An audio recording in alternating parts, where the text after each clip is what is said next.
So here we go. It's the Cop Eye Podcast.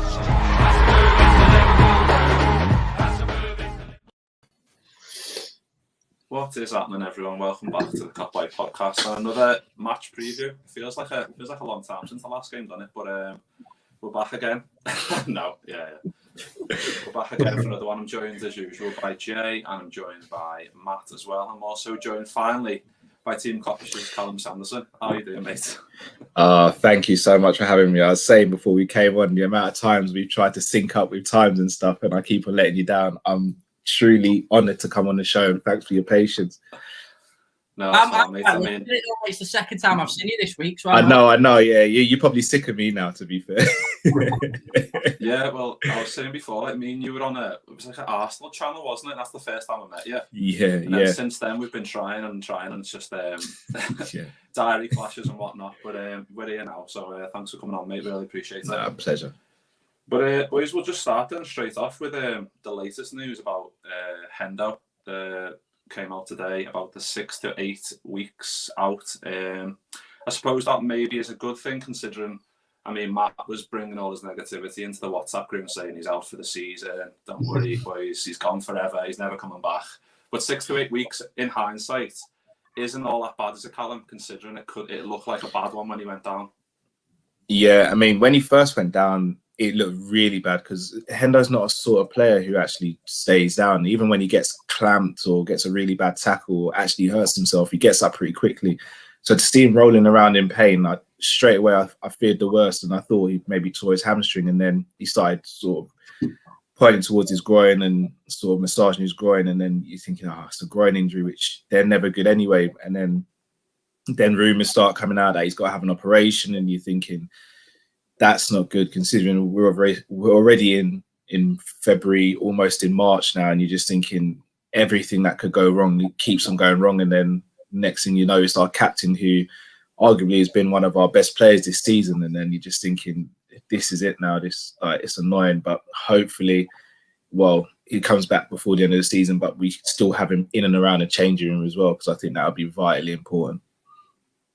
Yeah, I think we must have made some deal with the devil, mustn't we, for last year with this, winning the title and obviously winning the Champions League. Like something really bad's gone wrong deep down. But Jay, thoughts on the Hendo injury? Obviously, Ian's just popped in there saying when he first sat up, he said it's gone, and I think you could see you could see it on his face, couldn't you? And then he obviously tried to come back on, and it obviously wasn't going to work for him, was it? Sign of the man, though, isn't it? Really, that's captain, fantastic for you.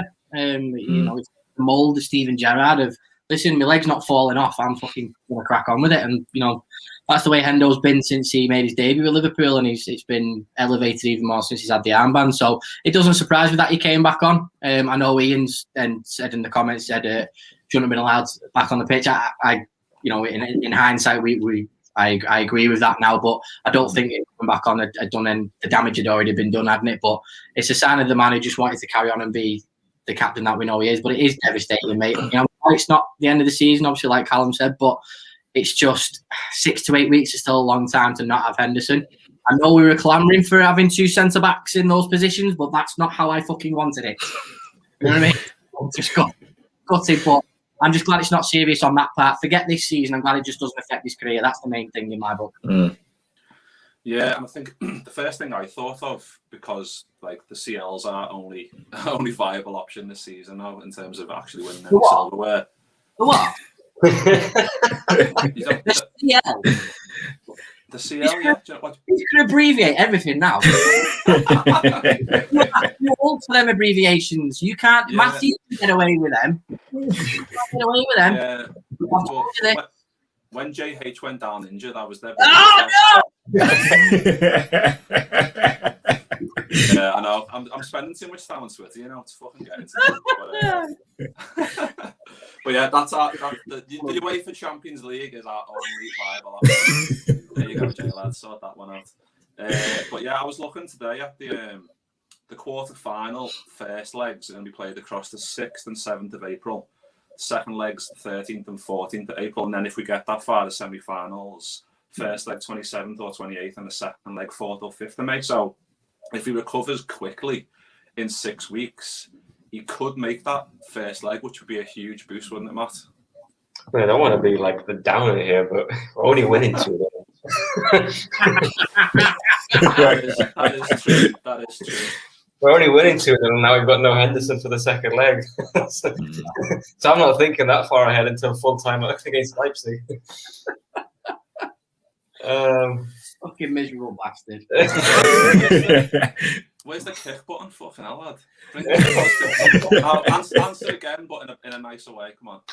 Yeah, he could make the semi-finals because we're going to get that far without him. Right. Yeah, it's more sickening the fact that we're finally at a point where either Hendo or Fab was going to go back into the midfield, and then all of a sudden that's just taken out of our hands again. I hated losing the derby, but at the end of the day, it was just 3 points. For me, it was more sickening seeing Henderson just in pain and out. I'm glad it's not the season because that's what was flying around. Abductor injury usually is the season. But I'll take him back in 6 to 8 weeks. Better than nothing, to be honest.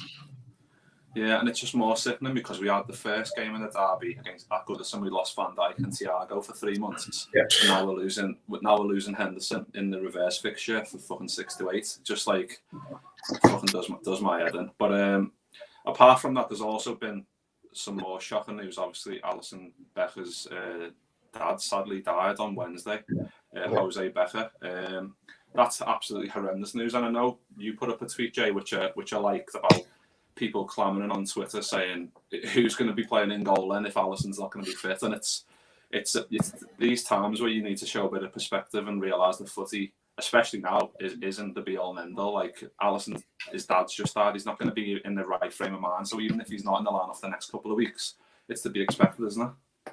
Yeah, absolutely, mate. And I didn't put the tweet up to be like a vocal prick, but at the end of the day, it was a lot of people said it wasn't just me. Ross had said it, and there was quite a lot of other people that tweeted it, and it was right to be said because it was disgusting. Some of the way within 5 minutes of the news breaking that's all anybody cared about. And I get everyone's passionate about the side and they just want 3 points at the next game, and I get that, and I'm with them on that in a certain percentage, but not when it comes to somebody's life like that. Alisson's dad wasn't ill. He wasn't, on his way out. It was a shock, and it's a shock to everybody. And, especially someone like Alisson Becker, who, and, makes no difference who the player is, but he's so passionate about his family. And, everybody in that family is a goalkeeper, and it's a dynasty of goalkeeping Beckers, so it's so sad, and it is right. Football takes a backseat in those instances, and rightly so. Yeah, couldn't agree more, mate. Yeah, and we'll move on a little bit then from them because obviously R.I.P. Jose Becker, that's absolutely tragic news. But we'll move on slightly to Klopp's press today. Obviously, he said that Hotter is trained twice, and Fabinho and Millie should return to training tomorrow.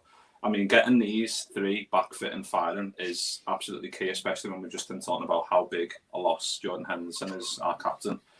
It's absolutely essential getting these 3 back fit and also to stay fit, isn't it, Callum, to maintain beating Leipzig if you go from that perspective.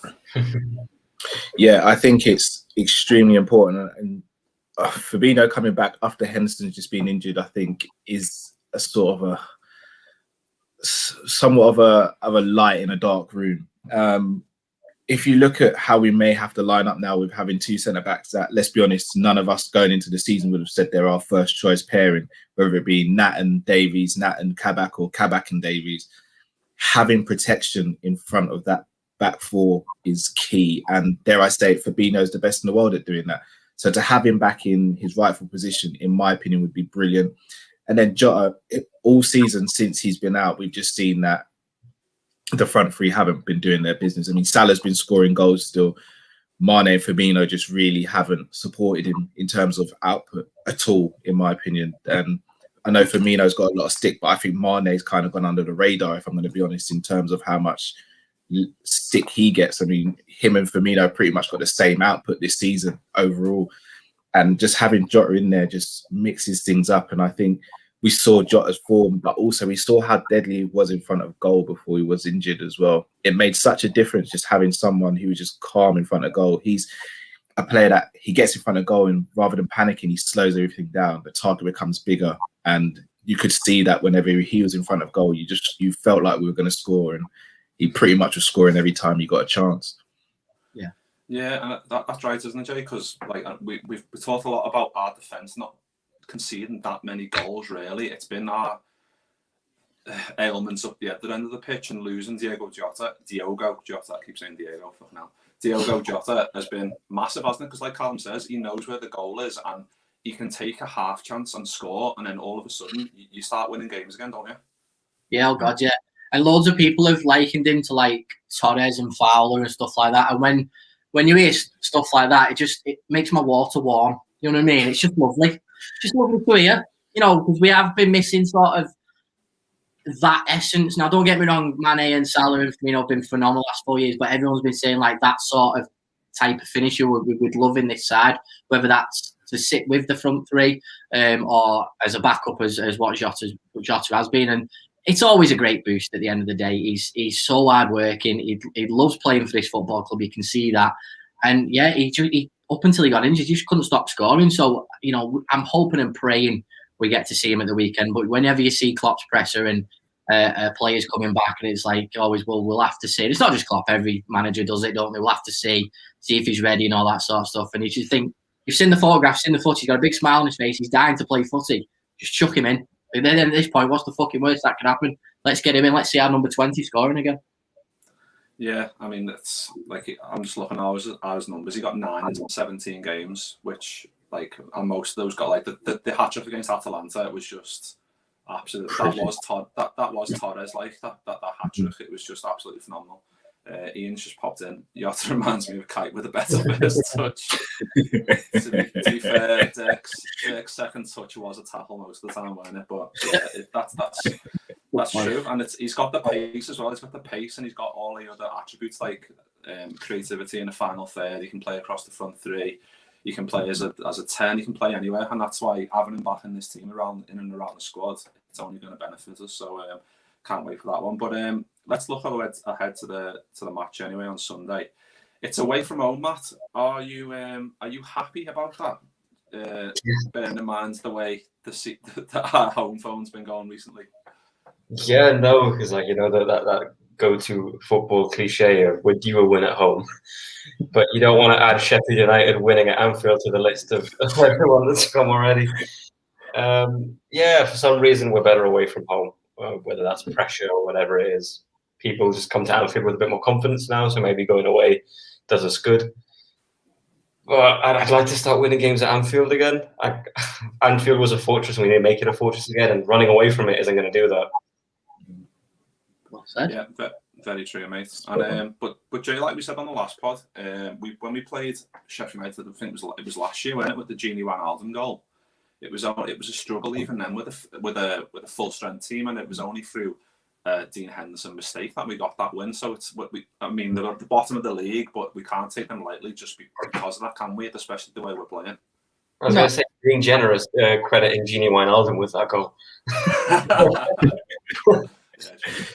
No, it's true. And Callum, we spoke about this earlier on the week, didn't we? About you would just take any result at the minute. The way we're playing, you would take that Gini Wijnaldum, Dean Henderson fuck up again for a 1-0. We spoke about how Origi was our plan B during that game, and don't get me wrong, when he came on, he didn't really offer anything, but he did provide the cross that sort of led to the goal. So that's not going to happen again because he's not the same player, and Bramall Lane is still a tough place to go to. I don't remember a time when we played at Bramall Lane in the past, no matter what side has gone there, where we've absolutely run riot. Unless it's been in the 80s and 70s, because from my memory, when we played them in the cup and we have gone in their league, it's always been a struggle.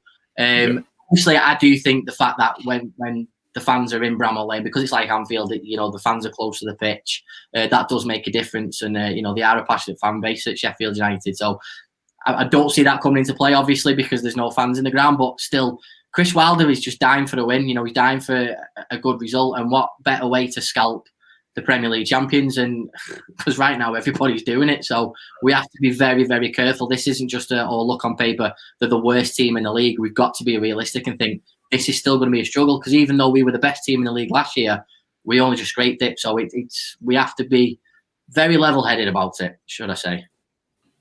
Yeah, I think just looking at the table, they're 14 points off safety. So in a way, is it pressures off them in a way? I mean, the destined to go down. It's like a win-win for them, isn't it, Callum, in a way, because they're gonna welcome a very out of form Liverpool to them. We're the champions, and they're gonna want to. They can make a statement, can't they, in terms of win the game and also try and claw back a little bit of the relegation progression.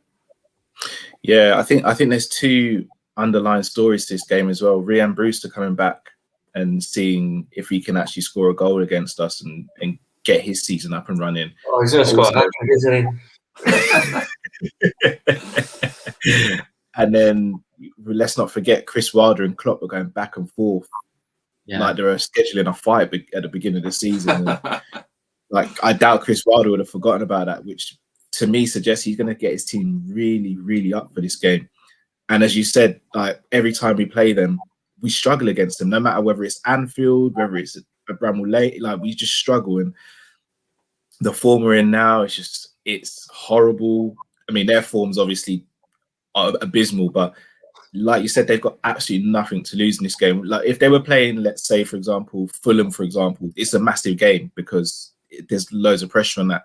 To play against Liverpool, there's zero pressure. They're not expected to win. They're not expected to cause us any damage. But if they get anything out of the game, then it could galvanise their season. Not saying they're going to stay up because they're gone pretty much, but it can just give them a lift in the right direction. Yeah, definitely. And I think if you look at even the home game, Jay, I think we only beat them 2-1, didn't we? I think Hotter scored in that game. Obviously, I think they went ahead with a Sander penalty. So yeah, that proves, doesn't it, that they're not, albeit they're very, very far away, 14 points away from even remaining in the Premier League next season.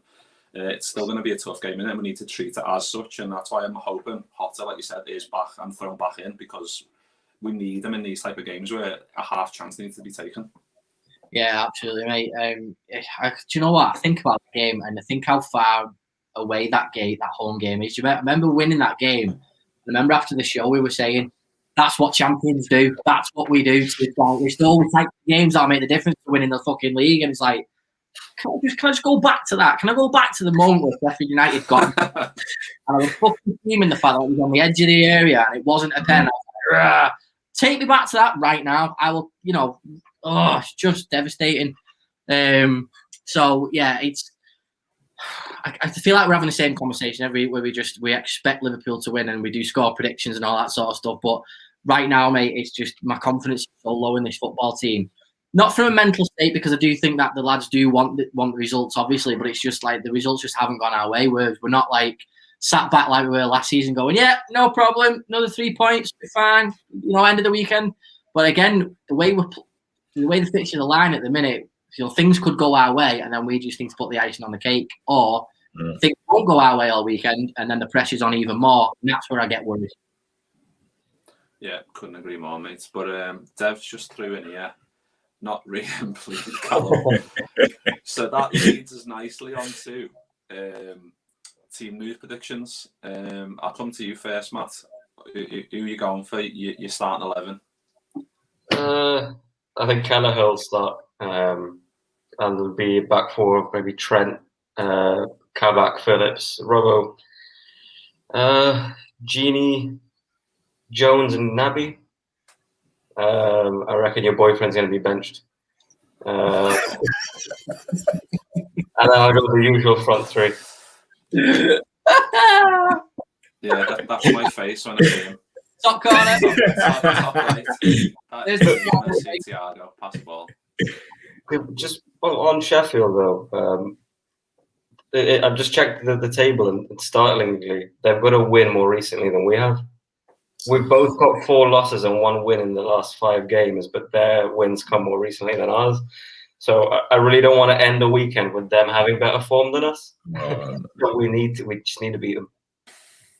Yeah, that's true. Jay, team news. Dan just put in here, is Kelleher fit? Yeah, I don't know. Callum, have you seen anything about Kelleher being fit? I haven't. No, I've actually been searching as well just to see. I'm not sure. Yeah, I'd rather even if Alisson says he wants to play, I'd rather he doesn't. I want him to spend time with his family. If I'm going to be honest. Yeah, if Alisson can go home, yeah, if he's allowed to go home via some flight where he lands in a different country, he's got to drive to Brazil because not on the red list, and then he comes back to England, he's got to have a 2-week quarantine. I'm not bothered, Alisson. You missed 2 weeks worth of football. Yeah. Stay with your family. Yeah, exactly, mate. If you don't want to play for the rest of the year, which won't be him, but we could understand if you wanted to do that. Yeah. Go on, Callum. You go first with your team prediction. All right, so I'm going to slightly cheat. I'm going to go for half prediction, half what I'd like to see, and I'll explain it. So I think we'll go with Kelleher in goal if he's fit. Trent and Robbo fullbacks. I think Phillips will start, and I actually think Davies will start as well, because I think if you can't throw him in this game, I don't think there's a game that you can feasibly throw him in. So I'm going to go for that. Then in midfield, I'm going to go for Fabinho, Thiago, and Naby. Something different in midfield. Hopefully, we get to see the double pivot between Fabinho and Thiago, and Keita could be a bit more advanced, and he can get some minutes in his legs as well. And then up top, I would go Mane right wing, Salah through the middle, and Jota on the left. So the reason I'd say that is at the moment we're spamming the box with crosses, right, where we don't have a target man in there and we're just not getting into positions where we score. So in my opinion, there's no point floating in crosses, especially against Sheffield United, who've got a bigger team than us. If Mane's on the right-hand side, in theory, he can get into the box, beat a man and put in a low cross, which I think would suit our forwards better. One of also the big criticisms this season has been that Mane, even though he's not been good going forward, going back, he helps Robbo a lot, which isn't said for what Salah does with Trent. With Mane being on the right, it also helps Trent defensively. Jota will replicate that on the left-hand side with Robbo, and then Salah is allowed to be the focal point up front and have players running off him. And then Jota and Mane can obviously chip in with goals as well. So that's my mad scientist theory, but I don't know if it happens. Fabinho and Jota starting, that's something. We need a win though. We need a win. Man. That's an orgasm lineup. I'll take that. Whatever the mad scientist is having there, I'll have some of that. I would love to see Jota starting, obviously. The way football goes and the way managers like to bring players back slowly. I can't see it happening. I'd love to give Bobby a bit of a break. I really would. Just take him out the limelight a little bit. Again, me and Callum spoke about it earlier on the week on Redmond that we'd love to see Davies in. I think, like Callum said, this is the game you play him, otherwise you don't play him. We haven't got a League Cup game. The team's relegated. Just chuck him in again. What's the worst that could happen? Let's have a look at Kabak and Davies. Let's get another partnership. I think it's like the 4,772nd. So just have that up and just see what happens. And no disrespect to Phillips. I think when he has played, he's done well. But everyone likes to see a new signing. Davies knows what these types of games are like. He's played in the Championship. It isn't a shit league. It's a tough league, and he's been doing it for a long time. So he can clearly play against Sheffield United. So I'd love to see that, Mick, definitely. And as far as the goalkeeper is concerned, I'm not bothered whether it's Adrian or Keller. Flip a coin for me. I'm not bothered. Yeah, I agree, mate. But I'd love to see. I mean, Dave's just put I can see Hotter on the bench. I mean, I can't see that, but what Callum just said, I'd love to see that, because obviously Mane and Hotter both want to play left wing, don't they? Mo on the right. I mean, when he plays up top as a striker, he's really good at that. But yeah, I'd take whatever Callum said. I would take that in a heartbeat, and it would be nice to see obviously Davies get a game, because it's if there's any game to play him, it is this game, isn't it? Like we said, we're going to their place. They're gonna probably throw in loads of crosses. We don't even know if he's good in the air. We don't even know if he's quick. We don't even know if he's good on the ball. We don't know anything yet until we see him. So this is the game to throw him in, and we'll see. I'm hoping he does start. That'll be a good game for him. But boys, second to last one before we go, let's have some quick fire score predictions. Then we'll come to you first, Matt. No. You can't say Firmino fucking 6 goals like you always say. No. I'm not even predicting. You know what? I'll say no injuries, and that's the only prediction for the weekend. Now Bobby's getting injured now, just for that. Bobby's getting injured. I'll say, you know what? I'll say I'll say a safe 1-0, and that's it. Jay? Yeah, I agree with Matt. I said that in the earlier week, didn't I, Callum? I've gone for 1, and I'll take it anyway. I'll take another Gino Wijnaldum goal going in off Henderson's left bollock. I'll take that. So, yeah, 1-0. What are you going for, Callum? You guys are going to hate me.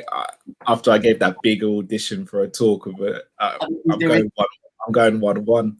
Mate. I feel terrible. I like Jay, you know, I just I feel terrible saying it, but it's the form we're in at the moment.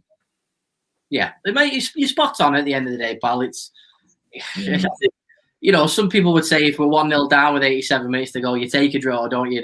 What that type of it's the type of positivity that we need, don't we? But I mean, again, it's got to come with some realism, because Callum's absolutely spot on the way we're playing. I mean, every time on this show when we have predicted Liverpool to win, we have fucking draw, we lose. So maybe now that Callum's predicted a draw, we might get the 3 points. So you know, we're playing 60 chess here, aren't we? I feel like I've got these down with 2 safer predictions, so I've got a wacky one if you want it. Go whack it away. Just not. Right, so we've got to believe for this. All right, Alisson to start regardless. We're winning 1-0. Shitty last minute penalty for Sheffield, and he saves it. Pumps the air for his dad. I'll take that. That's it. Of course, that would be fucking incredible, mate. Go on, Mick. What about you? I was going to say 6-0 Sheffield United, but Brewster, that's a Ramirez prediction. That Brewster all 6. Come on, boys. Come on, gonna go for a 1-0 as well, boys. Say, because our form is just horrendous. I can't see that getting. I mean, it can't get worse, is what my brain's saying. But it's been going on for too long now, so I'm hoping if Hotter comes back in and we see Davis, then at least that's 2 fresh players in there that haven't been a part of this whole shitstorm and can bring us some difference. That's what I'm hoping. I got to the point now that as long as no one gets injured, and Keita, Fabinho, and Jota come back, I'll sort of take it, just because it strengthens us going forward. I just don't want any more injuries, and I think I'll be relatively happy with the weekend ending. Yeah, makes sense, mate. Like Dave said, let's just have a performance in it. That's I said. Zane's just putting a little comment saying, "I love how you speak." So Zane, I'm just going to explain something. The guy who's responsible for saying Hotter is Tim, who's usually on the show with us, but unfortunately he's not with us today. He's got some family commitments to go to, and he looks like Nat Phillips, which is why we always take the mick out of him. But because of his accent and what he does, he likes to say Diogo Hotter. And he always says it like that. So have a look back at previous shows or tune in next time, and that's why he does it. And now it's rubbed off on Mick now saying it. So we appreciate that comment, Zane. We really do. That's why I said CL as well, honest. Tim's fault. It was. Before we go, gents, just one last question. And Callum, this is directed at you, mate. Obviously, there's people in the comments and the people in the views, they know that where you're from Team Coppish and stuff like that, mate. But you know, quick 2 minutes, mate. How's things going for Team Coppish and stuff like that? Yeah, just saying before we came online, been really, really blessed, to be honest. Like, got to work with you guys, got to work with Redmen. We've got a really good community. I mean, like, that's the one thing I'd say. I mean, I look at some other channels and their communities are quite toxic. Non-Liverpool, by the way, I'm saying now. And their communities are quite toxic. And ours isn't like that, thankfully. And if it was, I'd struggle with it personally because I'm not a fan of that stuff, but yeah, like really enjoying it. And for me, collaboration's the way forward, man. Like, I don't want us to just be cocooned within ourselves, because coming on shows like this, you learn more. You get to meet guys like yourselves, and it's just fun, man. This is the fun bit of YouTube. This is what I love. So long may it continue. We'll collaborate more. You guys have got my details, so never hesitate to give me a shout, man. 100%, mate. Yeah, I am all for that.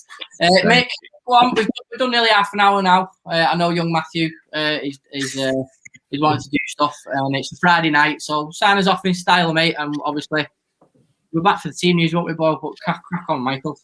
Yeah, we'll be back for team news. So I don't even know what time the game is on Sunday. You know, honestly, I think it's like 7:15. It's a late one. Is it? So we'll be there an hour before kickoff, won't we? Yeah, 6:15. Then we'll be back straight after. Hopefully, celebrating at 6-0 Sheffield United win. Celebrating a 1-1. Come on, boys. But yeah, if you're watching on Twitter or Facebook, we might start condensing these down just to YouTube. So if you want to be a legend, go over to YouTube, give us a little subscribe, and then we'll start. Next couple of weeks, we'll probably start posting exclusively on there. So go and do that, and go and check us out, and we'll be back on Sunday. Yeah. Thanks again, Callum, for joining us, mate. We really appreciate it. Pleasure. Thank you for having me, guys.